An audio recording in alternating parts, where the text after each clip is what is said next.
আসসালামু আলাইকুম। Online experiment থেকে সবাইকে স্বাগতম। প্রিয় এসএসসি পরীক্ষার্থী, তোমরা আজ ফলাফল হাতে পেয়েছো। ইতিমধ্যে সবাই জেনে গেছো কে কোন সাবজেক্টে ভালো করেছো, কোন সাবজেক্টে খারাপ করেছো। অনেকে হয়তো গোল্ডেন জিপিএ 5 পেয়েছো, কেউ শুধু জিপিএ 5 পেয়েছো, আবার অনেকে পাস করেছো, কেউ কেউ আবার তার কাঙ্ক্ষিত ফলাফল অর্জন করতে পারেনি। হয়তো কেউ অকৃতকার্য হয়েছে, অথবা সামান্য একটু পয়েন্টের জন্য তার A+ আসেনি, হয়তো একটি সাবজেক্টে সে কম পেয়েছে। অর্থাৎ রেজাল্টটি তোমার মন মতো হয়নি, তোমার রেজাল্টে তুমি সন্তুষ্ট না। এরকম যদি তোমাদের সাথে হয়ে থাকে তাহলে তোমরা চাইলেই কিন্তু রেজাল্ট পরিবর্তনের আবেদন করতে পারো। কীভাবে সেটি আমি আজ ভিডিওতে দেখিয়ে দেবো পূর্ণাঙ্গভাবে, তাই ভিডিওটি মনোযোগ সহকারে দেখার অনুরোধ রইল। আর যদি আমার চ্যানেলে নতুন হয়ে থাকো তাহলে অবশ্যই চ্যানেলটি সাবস্ক্রাইব করে রাখবে পরবর্তী আপডেট দেওয়ার জন্য। আজ ঢাকা শিক্ষা বোর্ডের ওয়েবসাইট থেকে একটি নোটিশ পাবলিশ হয়েছে ইতিমধ্যে রেজাল্টের পরে। সেখানে বলা হয়েছে কিভাবে রেজাল্ট পুনর্নিরীক্ষণের জন্য আবেদন করতে হবে, আবেদনে কত টাকা ফি কাটবে এবং কোন সাবজেক্টের জন্য কিভাবে আবেদন করতে হবে, কোন সিমের মাধ্যমে আবেদন করতে হবে, সেই পূর্ণাঙ্গ নিয়মকানুনটি ঢাকা শিক্ষা বোর্ড থেকে জানিয়ে দেওয়া হয়েছে, অর্থাৎ প্রত্যেক শিক্ষা বোর্ড থেকেই জানিয়ে দেওয়া হয়েছে। আর নিয়মটি সব শিক্ষা বোর্ডেই প্রায় একই, শুধু বোর্ডের নামটা আলাদা থাকবে, তাছাড়া কিন্তু সবই এক।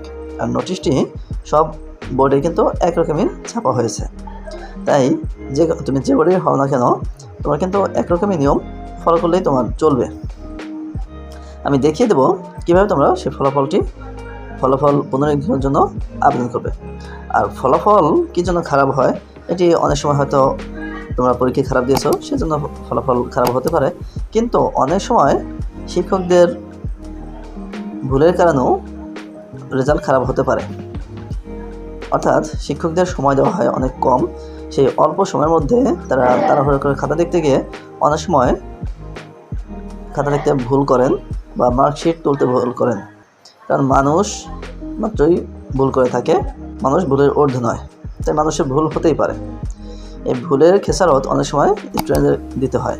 এমন দেখা গিয়েছে যে কোনো এক সাবজেক্টে এক শিক্ষার্থীর ফেল এসেছে, পরবর্তীতে খাতা চ্যালেঞ্জের মাধ্যমে ওই সাবজেক্টে তার A+ এসেছে। এরকম ঘটনাও কিন্তু ঘটেছে। প্রতি বছর প্রায় 2 লাখের মতো স্টুডেন্ট, গত বছর রেকর্ড পরিমাণ 1,90,000 স্টুডেন্ট কিন্তু খাতা চ্যালেঞ্জ করেছিল। প্রতি বছরই এরকম 1 লক্ষ 1.5 লক্ষ স্টুডেন্ট কিন্তু খাতা চ্যালেঞ্জ করে থাকে।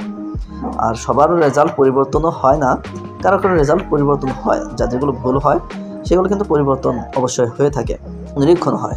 অর্থাৎ যদি তুমি কোনো রোল নাম্বার, রেজিস্ট্রেশন নাম্বার ভুল করে থাকো, অথবা টিচার যদি মার্ক তুলতে গিয়ে ভুল করে থাকেন, অনেক সময় হয়তো তিনি 41 উঠাতে গিয়ে তিনি হয়তো 14 উঠিয়ে ফেলেছেন, অথবা তিনি 61 লিখতে গিয়ে তিনি 16 লিখে ফেলেছেন, তাহলে কিন্তু অবশ্যই তোমার ফেল আসবে।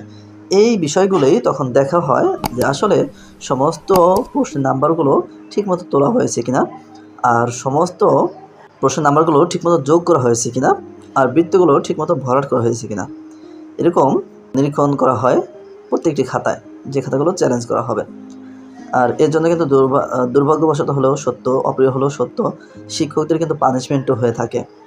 অনেকে পরীক্ষার দায়িত্ব থেকে অব্যাহতি দেওয়া হয় এই ভুলের কারণে। আর কিছু কিছু ক্ষেত্রে কিছু ভুল তোমরাও করে থাকো, অনেক সময় তো রোল নাম্বার, রেজিস্ট্রেশন নাম্বার ভুল করো, যেটি শ্রেণী শিক্ষকরাও দেখেননি বা খেয়াল করেননি, বা সেটি বোর্ড পর্যন্ত গিয়েছে, হয়তো সেটি আর চেক করা হয়নি। ওয়াইমে সেটি যদি ভুল করে থাকো তখন কিন্তু তোমাদের ফেল আসতে পারে। তাই যে কারণে ফেল হোক না কেন বিষয়টি কিন্তু একই। আর আমি সেটি দেখিয়ে দেবো যে কীভাবে সেই ফেল করা সাবজেক্টে, অথবা তোমার যে কোনো একটি সাবজেক্টে 1-এর জন্য বা 2-এর জন্য হয়তো প্লাস আসেনি, এই সাবজেক্টগুলোতে তোমরা যেভাবে রেজাল্ট পরিবর্তন করতে পারবে সেই বিষয়টি এখন আমি দেখিয়ে দেবো। তাই ভিডিওটি মনোযোগ সহকারে দেখার অনুরোধ রইল।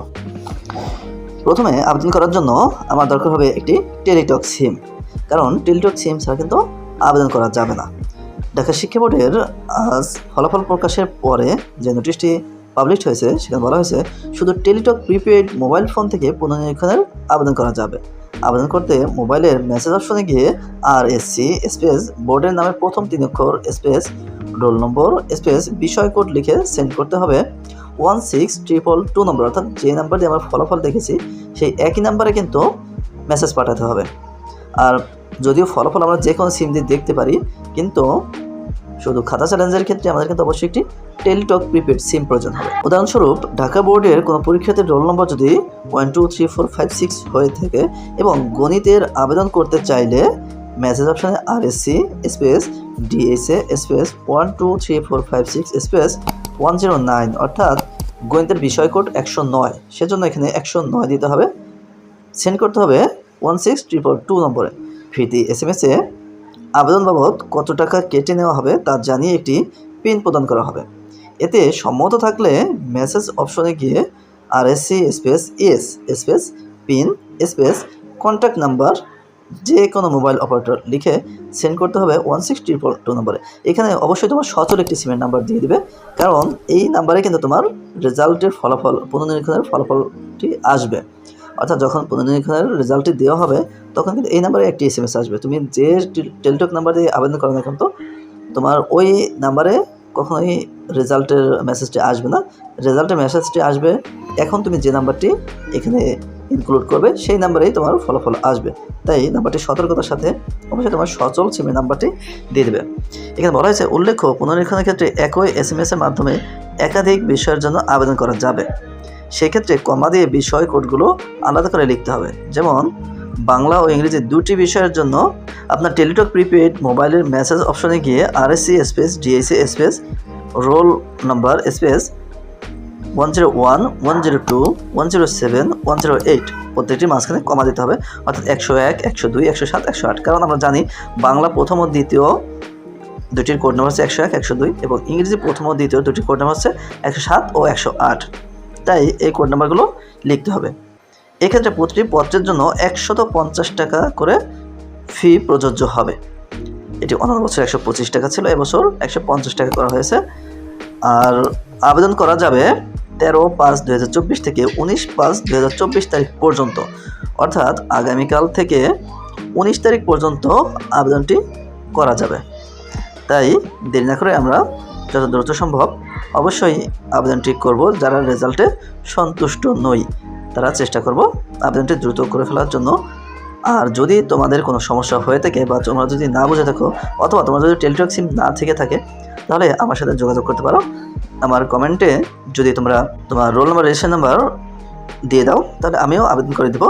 সেজন্য আমাকে ফিটি দিয়ে দিলেই হয়ে যাবে। অবশ্যই আমি আবেদন করে দেব এবং তোমার সাথে যোগাযোগ করে আমি আবেদনটি কনফার্ম করব। তোমার আগামী দিনগুলো ভালো কাটুক এবং তোমার জন্য শুভকামনা। আর যারা ভালো ফলাফল করেছো তারা অবশ্যই ভালো কলেজে চান্স পেয়ে সেই শুভকামনাই আজকের মতো এখানে শেষ করছি। আল্লাহ হাফেজ।